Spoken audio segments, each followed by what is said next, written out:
everyone! So we are back in front of the blue wall, which means I am finally home. School is done, I don't have any more homework, and it is so nice. So last week, or 2 weeks ago, it's a bit hard for me to keep track, I put up a video with my house tour of my student housing in Kingston. So today I wanted to talk about how student housing works and my experience with it and kind of how the timeline works when you're in first year. So that's what we're going to be talking about today. So one thing I really like about Queens is kind of the massive amount of student spirit and kind of community feel that you get as a student at Queens. And I think what's really a huge part of that is that so many students live within a 15-minute radius of Queens, and that is in large part of the student village or student community, but most students call it the Student Ghetto. Imagine that you live in a subdivision and every single one of your neighbors is under the age of 25.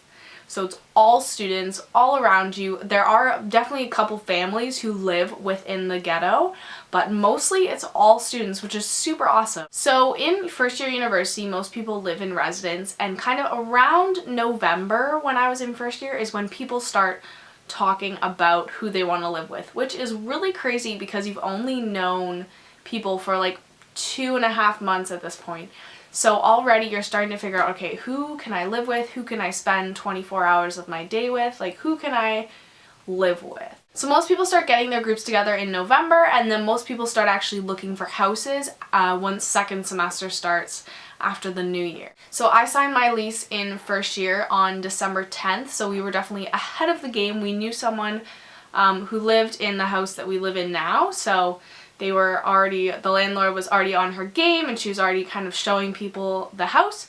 So we went and checked out the house, and it's a semi-detached house, so we actually only really knew that we were looking at the front half of the house, which was pretty nice, but it was kind of old and the carpet was kind of sketchy and everything, and the landlord was like, oh, well, I'm actually also looking for people to fill the back half with the backyard and everything. So we're like, oh, might as well look at it. We walk in and it's like, looks so much newer. It was clearly like an addition put on the back of the house, and everything was so much newer, and right away I walked in and I was like, okay, this is it. This is like the first house basically we look at, and I was already sold. And I love our house so much. It's so close to Goods Hall for me. It takes me no time to get to school. I don't ever use my warm winter jacket because I'm outside for about a minute maximum most of the time in the winter, and our house is 3 stories. No one has to sleep in the basement. We don't have a sketchy basement.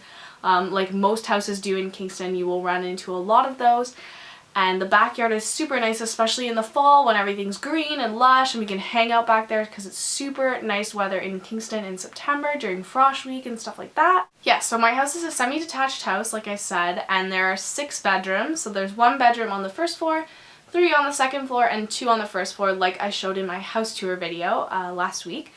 So I live with 5 other girls who all lived on my floor in residence on West Campus, so I was already used to kind of being around them a lot of the time, whereas people who move in with people in their program only really hang out with those people in class and kind of during the day. But I was so used to being around my floor mates all the time that I knew that I would be really comfortable living with girls who lived on my floor. Overall, I had a really awesome experience this year living off campus, as it's called, but really we're so close. We're basically on campus, but we're in a house, we're not in res.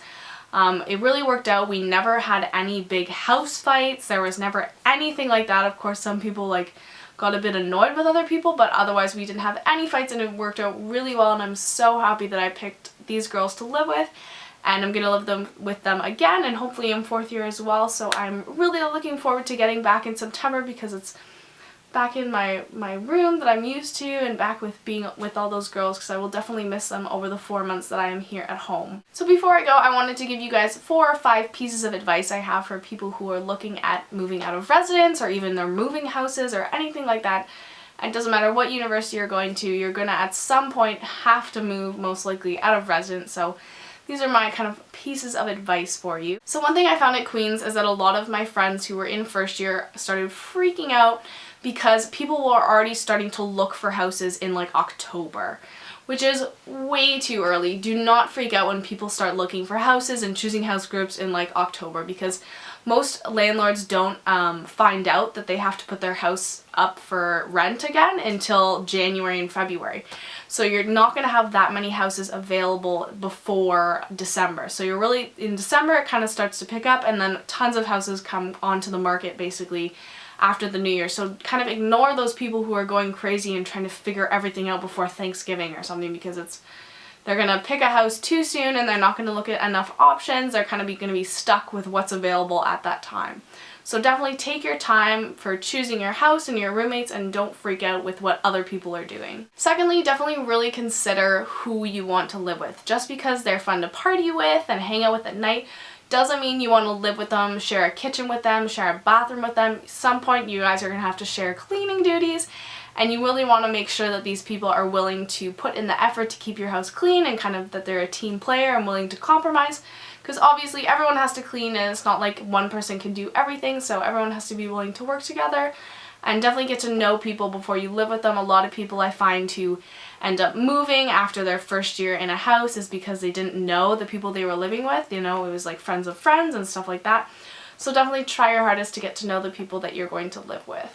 Thirdly, I definitely recommend really talking to the people who are currently living in the house and moving out. So what was really awesome is when we kind of went back a second time to look at our house, most of the girls who lived there and were all graduating were there, so we got to talk to them, and we were able to ask them about our landlord and what they thought of her and kind of how quickly she fixed things and stuff like that. We got to ask about the neighbors, just their different things with all the tricks and tips for the house, you know, little quirks because they're older houses.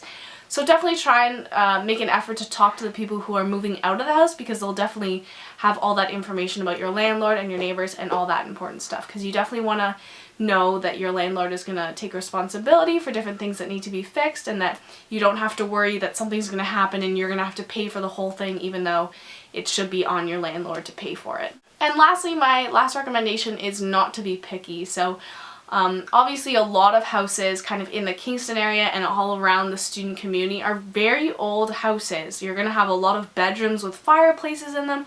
They're all mostly brick houses with old porches. It's a lot of old stuff, those sketchy like limestone, creepy basements.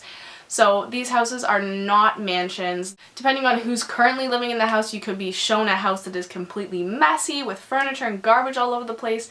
I mean, students live in very different ways. Houses look completely different, and definitely don't expect to be moving into this mansion that's perfect and clean all the time and all this new stuff. You're gonna have to deal with stuff that doesn't work perfectly, and that's kind of all part of student living. So that's all I have for this week. I hope I gave you an idea of what living in the student ghetto is like in Kingston at Queen's. And I hope everyone definitely considers living outside of residence after first year. Definitely live in residence, you get to meet people, but then move out, kind of get into the Kingston community, learn how to fend for yourself, cook for yourself. And that's my recommendation. So I will see you guys sometime in the next while with my work schedule. It's a bit crazy, but I will see you guys in the next video.